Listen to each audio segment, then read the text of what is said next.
On August 3, 908, the Battle of Eisenach commenced, marking a significant clash between the invading Hungarian forces and the East Frankish army, led by Duke Burchard of Thuringia.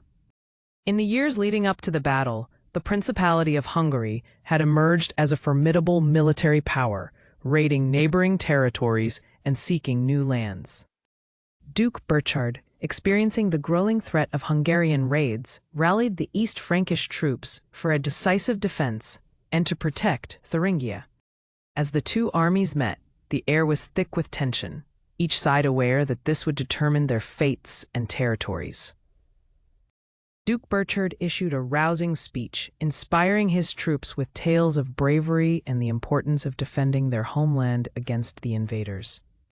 The Hungarian commander, fiercely confident, prepared his troops with strategies that exploited their mobility and surprise, aiming to outmaneuver the Frankish forces.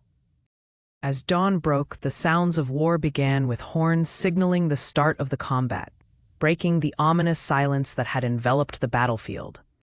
The initial clash of weapons marked the beginning of a brutal struggle, with neither side willing to yield ground easily. Duke Burchard fought valiantly, pushing back against the Hungarian lines with his innate leadership, encouraging his men to hold their position.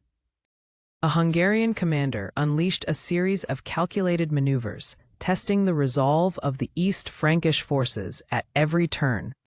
Frantic skirmishes broke out as smaller units from both sides engaged, making the battle a tangled web of conflict that kept shifting.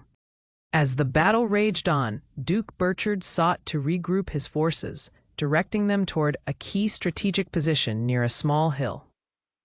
The Hungarians, witnessing the Frankish regrouping, launched a fierce assault on the East Frankish flank, seeking to split their lines.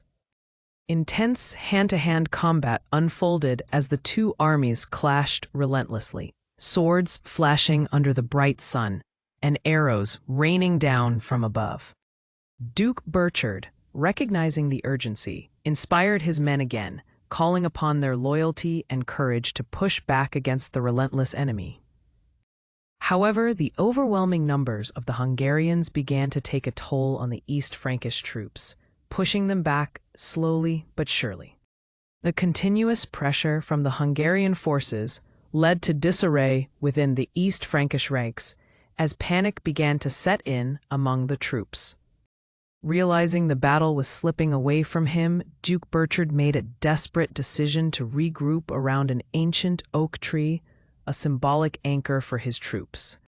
As the battle continued, the Hungarians began to encircle Duke Burchard's remaining forces, applying relentless pressure from all sides. Despite their valiant stand, Duke Burchard's forces, outnumbered and weary, began to fall, marking a heartbreaking turn in the tide of battle. Turmoil erupted as the East Frankish troops, no longer able to hold the line, started retreating, a scene marked by desperation and chaos. The battle concluded with a clear Hungarian victory, shifting the power dynamics in the region and leading to greater instability for East Francia. In the aftermath, Duke Burchard was forced to retreat, his leadership questioned and the future of Thuringia uncertain under the looming threat of subsequent Hungarian incursions. Historically, the Battle of Eisenach represented a crucial turning point, showcasing the rising power of the Hungarian forces and the vulnerability of East Francia. As the sun rose higher in the sky, the tension among the East Frankish troops grew palpable, with soldiers anxiously adjusting their weapons and armor in preparation for the battle ahead. On the opposing side, the Hungarian forces displayed relentless vigor, their warriors sharpening their weapons and strategizing in hushed tones, aware of the impending clash against Duke Burchard's formidable army. As battle horns sounded, both armies charged towards each other, creating an earth-shaking rumble that echoed across the plains, marking the onset of one of the fiercest fights of the era. In the chaos of the initial confrontation, the sound of clashing swords and the cries of the wounded filled the air, painting a grim picture of the brutality of warfare. Duke Burchard, maintaining his position among the fray, encouraged his men to hold their ground, his voice ringing out above the commotion. "For Thuringia," he shouted, rallying their spirits. Meanwhile, the Hungarian commander was quick to seize the advantage, directing his forces to flank Burchard's troops, exploiting gaps in the East Frankish defense. As the Hungarians advanced, their skilled horsemen began to maneuver around the East Frankish formations, creating confusion among the ranks. Burchard's forces, caught in the relentless Hungarian assault, began to waver, with soldiers struggling to maintain their formation. In an attempt to regain control, Burchard directed his men towards a nearby mound, hoping to utilize the higher ground to his advantage. As they reached the elevation, the East Frankish soldiers steadied themselves, forming a defensive perimeter, while Burchard inspired them with words of strength. However, the Hungarian commander saw the change and led a fierce charge towards the mound, determined to exploit Burchard's temporary advantage in positioning. A clash at the top of the mound was fierce. East Frankish swords clashed against Hungarian blades, and both sides were pushed to their limits. Despite their fierce resolve, Burchard's men began to show signs of exhaustion as the relentless onslaught from the Hungarians continued unabated. Suddenly, the Hungarian cavalry flanked the mound entirely, cutting off escape routes for Burchard's forces, plunging the East Frankish army into disarray. Burchard, trying to rally his troops, raised his sword high once more, shouting commands, but his voice was nearly drowned out by the tumult. Realizing their dire situation, the East Frankish soldiers began to break rank, leading to widespread panic and confusion on the battlefield. In the face of disarray, Burchard spotted the ancient oak tree nearby, hoping it could serve as a refuge for his beleaguered army. Burchard rallied the remaining soldiers around the oak tree, hoping to build a final line of defense against the advancing Hungarians. As the Hungarians approached, it became evident that Burchard's forces were outnumbered and their morale faltered in the shadow of the impending attack. In an all-or-nothing effort, Burchard issued a final command, charging forward with a cry to fight until the end, igniting a flicker of courage among his men. However, the sheer number of Hungarians proved too great, and they surged forward, overwhelming Burchard's last stand. As the relentless battle swayed, Burchard fought fiercely, but signs of inevitable defeat flickered in his blue eyes as chaos enveloped the battlefield. Ultimately, as forces collapsed around him, Burchard realized the battle was lost, marking a profound shift in the political landscape of the region.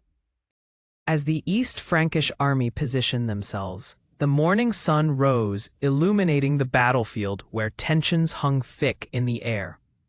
Duke Burchard stood at the forefront, surveying his troops, his armor glinting in the light, ready to lead them into what could be the fight of their lives. The Hungarian commander observed Duke Burchard's posturing from a distance, strategically planning the movements of his forces. He wore a mask of confidence, knowing how vital this battle was for the strength and legitimacy of the Hungarian tribes. Both armies, feeling the weight of history on their shoulders, clashed fiercely under the morning light. The rattle of swords and shields echoed as battle cries filled the air, marking the fierce struggle for dominance over the region.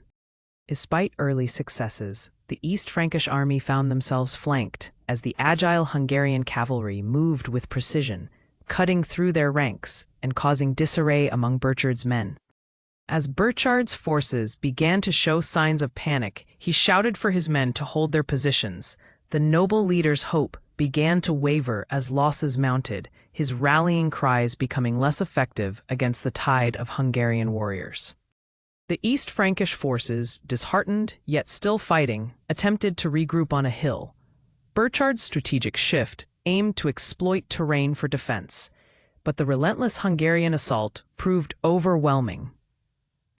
The Hungarian forces surged forward, their fierce and disciplined attack making the East Frankish troops retreat toward the ancient oak tree that had stood for centuries.